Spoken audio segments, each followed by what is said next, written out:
Epstein book and try to decode what is in it, the more I realize that people don't want this released, not only because of the connections that are literally in it, but because it reveals the dark side of what they use to predict the future and come into power. There was a lot of scientific references to Pythagorean theorem and other things in that book that I had to decode because I couldn't understand why they would put it in Jeffrey Epstein's birthday book and call attention to it. Lo and behold, those algorithms and mathematical equations stand for something that I don't think anyone's talking about for a reason. I've always believed that the occult use astrology and different mathematical equations to basically predict the future and their outcome and align certain things for their benefit, but I just proved it. This is one of the pictures, and I wanted to understand what it meant, so I put it into ChatGPT to just give me the basic rundown along with other pictures. And at the bottom it reads, the alphabet is a phonetic list of symbols. Sentences are strings of symbols. A language is a set of sentences. Finite language has a finite number of sentences. An infinite language has an infinite number of sentences. There are infinitely many finite languages. Human languages are finite. Along with this picture that has the mathematics of life, the primordial soup here or elsewhere generated a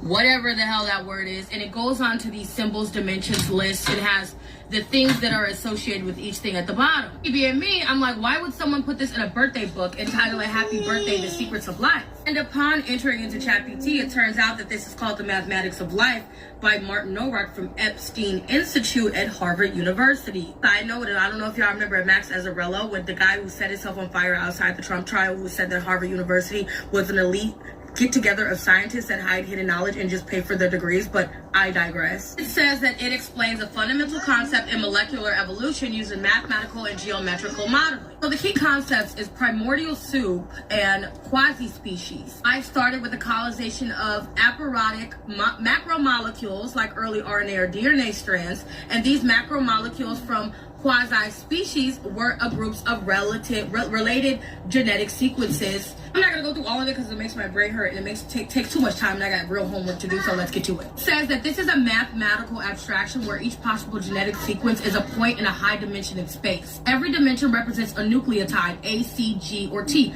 Mind you, that's adenine, thymine, guanine, and tyrosine that are a part of your DNA. That's how your DNA is made up. And they're saying it represents either a DNA sequence or a binary digit. And then that cube shown in the graph is a four-dimensional hypercube with binary sequences of length.